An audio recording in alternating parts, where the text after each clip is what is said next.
మంత్రివర్గ విస్తరణ నిజామాబాద్ జిల్లా బోధన్ కాంగ్రెస్ నేతల్లో కల్లోలం సృష్టిస్తోంది. సీనియర్ నేతకు మంత్రి పదవి దక్కకపోవడంతో ఆ నియోజకవర్గానికి చెందిన ద్వితీయ శ్రేణి నేతలంతా పార్టీ పదవులకు మూకుమ్మడిగా రాజీనామాలు చేశారు. స్థానిక సంస్థల ఎన్నికలలోగా తమ నాయకుడికి మంత్రి పదవి ఇవ్వాల్సిందేనని అల్టిమేటం జారీ చేయడం హాట్ టాపిక్ గా మారింది.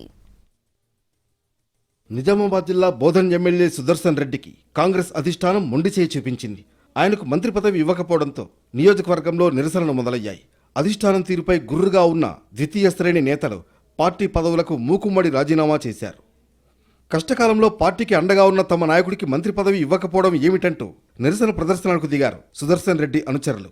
అన్ని మండలాల అధ్యక్షులు, బ్లాక్ కాంగ్రెస్ అధ్యక్షులు పార్టీ పదవులకు రాజీనామా చేశారు. అంతేకాదు అధినాయకత్వానికి అల్టిమేటం జారీ చేస్తూ లేఖను విడుదల చేశారు బోధన్ నేతలు. పార్టీలో సీనియర్ ఎమ్మెల్యేగా ఉన్న సుదర్శన్ రెడ్డిని కాదని ఇతర పార్టీల నుంచి వచ్చిన వాళ్లకు మంత్రి పదవులు ఇచ్చారంటూ లేఖలో ప్రస్తావించారు బోధన్ నేతలు. కాంగ్రెస్ అధిష్టానం తీరును నిరసిస్తూ తొలుత బోధన్ పట్టణ బంద్కు పిలుపిచ్చారు. అయితే తర్వాత తమ నిర్ణయాన్ని మార్చుకున్నారు.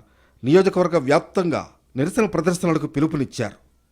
మండల పార్టీ అధ్యక్షులు, ఇతర నేతలు సుదర్శన్ రెడ్డిని కలిసేందుకు హైదరాబాద్కు చేరుకున్నారు. అయితే సుదర్శన్ రెడ్డి అందుబాటులో లేకపోవడంతో పీసీసీ చీఫ్ను కలిసి తమ రాజీనామా లేఖల్ని అందజేశారు. సుదర్శన్ రెడ్డికి తొలి విడతలోనే మంత్రి పదవి వస్తుందని భావించారు. కానీ ఆయనకు మంత్రి పదవి ఇవ్వలేదు. ఇప్పుడు మంత్రివర్గ విస్తరణలో కూడా సామాజిక సమీకరణాలను కారణంగా చూపుతూ సుదర్శన్ రెడ్డికి మంత్రి పదవి దక్కలేదు.